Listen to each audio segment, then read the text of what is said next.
Hey guys, it's Dr. Berg here. I wanted to create a video on what to do to actually handle this skin problem here and here. There are things you can do, but there's some mistakes that people make.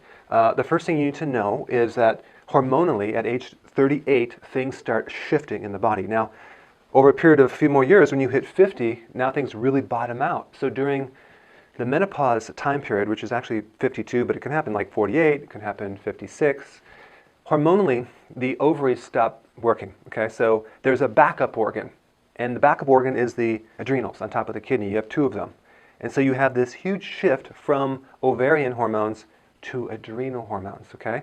If there's any problem with those adrenals before menopause, everything is magnified. You get hot flashes, you have bone loss, you have a lot of loose skin, things like that. But really, this is a loss of collagen, okay? And that comes from a loss of certain hormones. So I'm going to explain what hormones. All of these hormones decrease during menopause. Testosterone, which is more lean body mass. DHEA, that's an anti-stress hormone. That's kind of like a pre-hormone that gives you all the other hormones, and it's made by the adrenal gland. And then you have estrogen, that goes down. And estrogen controls the fertility and the menstrual cycle and all that.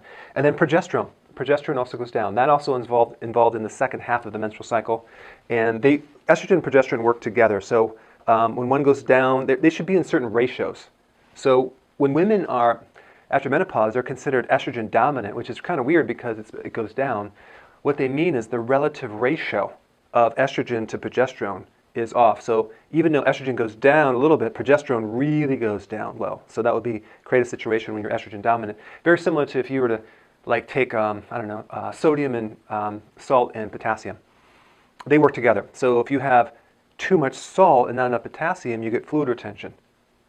But if you have, what you can do is you can lower salt, but you can also raise potassium and get rid of the fluid that way instead of just avoiding the salt. So in other words, there's just ratios that you have to look at, okay, and these work together. But the big one that really messes people up and that's responsible for the loose skin is this growth hormone. It's called human growth hormone. Now, in a child, it's mainly responsible for the growth of the child, okay? But when you become an adult, it doesn't make you keep growing. It controls other things, fat burning, tight muscles, energy, collagen, all the protein synthesis or creation of proteins, hair, nail, skin, muscle, all that. So growth hormone is really the one that goes down as you age, unfortunately. So there are people that actually take growth hormone as a supplement. It doesn't work. Unless you're injected by an actual growth hormone, a synthetic growth hormone, that will work, and that will actually help with your weight loss, lean body mass, and it's an anti-aging thing, but it has some slight minor side effects. It's very expensive. It's like $15,000 for every 6 weeks, okay? And then number two, if you take it over a period of time, your own glands shut down and you become dependent on it, and then you have to take more, and you get side effects like diabetes. So there's a lot of problems with taking hormones, and that's why I would only recommend taking it as the last resort. And you get people taking HRT, hormone replacement therapy, bioidentical hormones, which again, if you take those, you're going to create a lot of confusion in the different organs. And so any hormone you take, you indirectly shut down the gland that's supposed to produce it. So you basically put everything asleep. Same thing with the thyroid. You take it over a period of time, and then the thyroid doesn't have to produce anymore. Okay. So now, when we have growth hormone that goes down, this is the buffer. This is the opposing hormone to cortisol. Cortisol is the stress hormone from the adrenal. That's the one that's very destructive on your protein. So if that's too high, your body becomes in what's called a catabolic state or a cannibalistic. It breaks down proteins faster than it's building back up. So you get loss of muscle protein in your thighs, in your butt.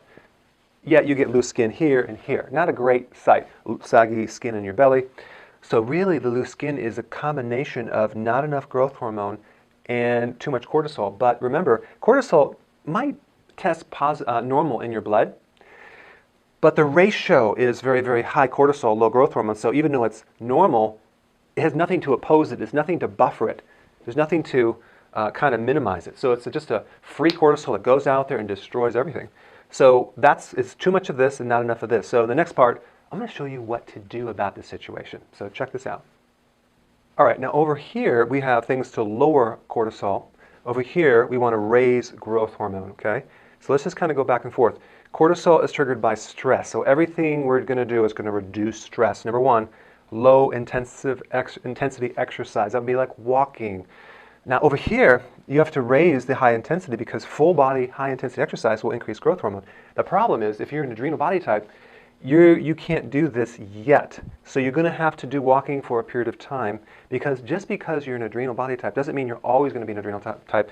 You want to get out of that type and shift over here to be able to increase the growth hormone, but we have to get you sleeping first to be able to handle this intensive exercise. But ideally we want to work up to more intense exercise. So you're going to walk at first, and then as you graduate slowly or gravitate into higher intensity, you want to do high intensity, full body, short workouts with lots of rest.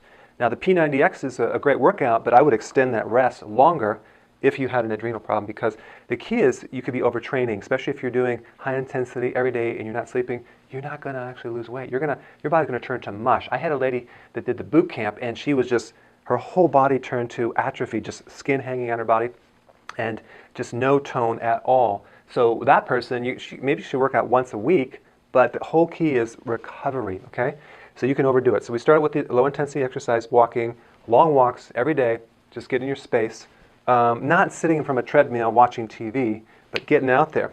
Okay, so sleep will increase, lower this and increase this. So sleep is really important. There's a lot of videos I have on sleep. There's nutrition you can take, there's techniques you can do, but that's for another video. But the bottom line is we need to increase sleep. I do not recommend staying up past 12. The optimum time to go to sleep is about 10:30, maybe 11, but don't watch the news before you go to sleep. Watch a comedy, don't watch a scary movie, it's going to mess up your sleep. Number 3, support the gland. Again, there's techniques I have, acupressure, nutrition, you can support the gland instead of the hormone. That would be smart. Avoid stress, mainly stressful people, relationships that you're involved with. That always messes someone up. I have a gal who's stuck with this particular individual and she can't get out of it. She's married, she has kids, and she has a situation because he's not willing to change, so it's a constant battle. That messes everything up. Then you compound that with menopause, not a pretty sight, okay? But we want to try to do things to avoid stressful people and situations. Potassium foods, important. That's the leafy greens, huge salads, not bananas or sugar. B vitamins, nutritional yeast is the best B vitamins. I would highly recommend that. These two actually lower stress. And then avoid sugar because that will raise this as well, okay? Now over here, intense exercise, sleeping, protein does trigger growth hormone, but not a lot. If you have too much, it'll increase insulin, which will inhibit this. So we want just a little bit, maybe 3 to 4 ounces each meal. But we need some protein. If you're a vegetarian and you don't have the density of protein, it's very difficult to stimulate growth hormone. Okay, animal meat or animal products is the best for this, but just small amounts. Okay, intermittent fasting. Now with this one, it's not necessarily you have to fast for days, but you don't. If you actually eat all these snacks between the meals, that's messing up the liver, and that keeps the liver overworking all the time. If you did 3 meals a day and no snacks, that would be intermittent fasting. Okay, that's what I consider intermittent fasting. Even if you did breakfast and then a good lunch and you didn't eat anything after that, that would be intermittent fasting. That will increase growth hormone. But if you're snacking and grazing, yeah. Why? Because the liver is where the growth hormone works through. So that liver is the hub, and that's connected to digestion. So anything that is a strain on the digestion will slow the liver and slow this hormone. So if you have constipation, for example, or bloatedness or a gallbladder problem, it's going to be hard to raise this because growth hormone comes from the brain, goes right through there, and doesn't always work. And then the next one is the decreased cortisol. Fixing this and avoiding sugar, again, will also improve these. So these are kind of the basic things that I look at.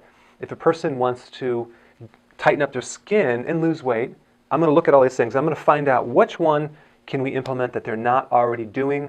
I'm going to look for ways that I can improve things they're doing but make it better. And these are a kind of a good flow chart that you can use to tighten things up. And you'll see over the next months, the skin will start coming back and the collagen will start coming back. One last thing, and that has to do with digestion. If your stomach is not strong enough as far as the acidity, and the way you know that it's not strong enough is you get indigestion, bloating, acid reflux, GERD. That means you don't have enough acid. Watch my videos on that. Then you can't break down the collagen or the protein to be able to assimilate and pull it into your skin. That could be a reason why you have loose skin too, because you're just not digesting it. So if that's the situation, you can take something to acidify the stomach and really pull in that collagen into the cells to allow your skin, nails, hair, collagen to come back. And a really acidic stomach will allow you to absorb the minerals too, especially the trace minerals. And there's other videos I have that show about what trace minerals do. But trace minerals are basically minerals needed in small amounts that allow the protein to work better in your body. And that would be one supplement that might be very helpful if you have also hair loss and brittle nails, things like that. So it's not the big thing, but it'll actually kind of assist in that area. Okay, so go ahead and try these things and comment below, and I will see you in the next video.